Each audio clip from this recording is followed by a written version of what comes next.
In the news tonight, the Cabinet approves the state budget for 2025 in preparation for its referral to the lower house in the coming days.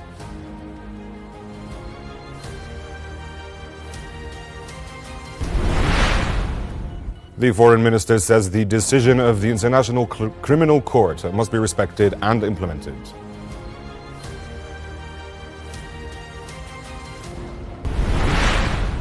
And Jordan strongly condemns deadly Israeli attacks in Beit Lahia and Sheikh Radwan in the Gaza Strip.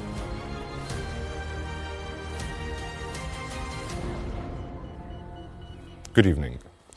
The Cabinet, chaired by Prime Minister Ja'far Hassan, has approved the state budget for 2025 in preparation for its referral to the lower house in the coming days. The draft law estimated total public expenditures at 12.511 billion dinars, representing an increase of 16.5% compared to the re-estimated level for 2024.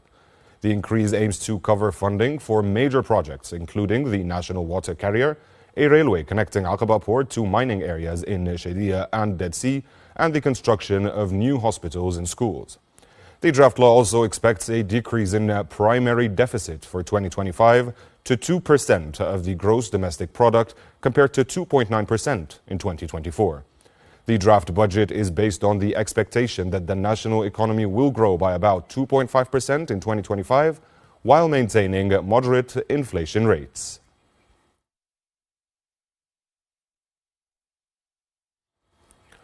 Foreign Minister Ayman al-Safadi said the decision of the International Criminal Court must be respected and implemented, adding that the Palestinians deserve justice after Israel's war crimes in Gaza. Safadi made the comments after the International Criminal Court issued arrest warrants for Israeli Prime Minister Benjamin Netanyahu and his former defense chief, Yoav Gallant, for war crimes and crimes against humanity in the Gaza conflict. In a joint press conference with the EU's High Representative for Foreign and Security Policy, Josep Borrell, Safadi called for an immediate action to end the violence and prevent further humanitarian catastrophe in Gaza. Jordan announced that a convoy of 100 trucks containing humanitarian relief aid had entered the Gaza Strip. The contents of the trucks, including ready-to-eat meals, health kits, tents, and blankets, will be distributed to Palestinian civilians via partner associations and organizations in the enclave. The convoy was sent by the Jordanian Armed Forces Arab Army and the Jordan Hashemite Charity Organization. It was delivered in collaboration with the World Food Programme and funded by several organizations and businesses.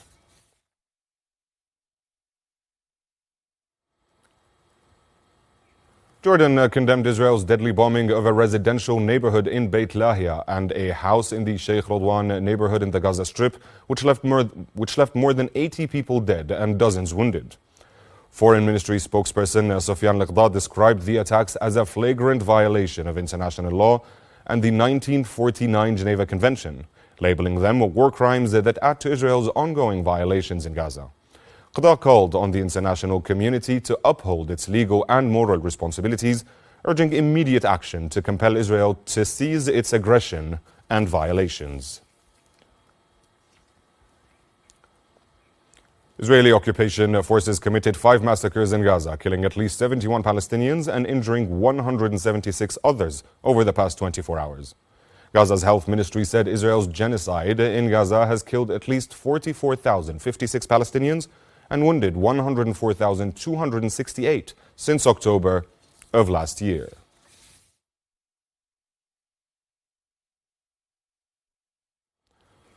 Israel and Lebanon's Hezbollah traded deadly blows today, with airstrikes pounding Beirut's southern suburbs and rockets flying into northern Israel. In southern Lebanon, an Israeli airstrike killed 3 people in the village of Shaitiyas, some 10 kilometers from the border. In Israel, a man was killed when shrapnel from a rocket struck a playground in the northern town of Naharia. Meanwhile, U.S. mediator Amos Hochstein was in Israel for talks with Israeli officials to try to secure a ceasefire, which he said was within our grasp during a visit to Beirut earlier this week. That was the news. Thank you for watching. Good night.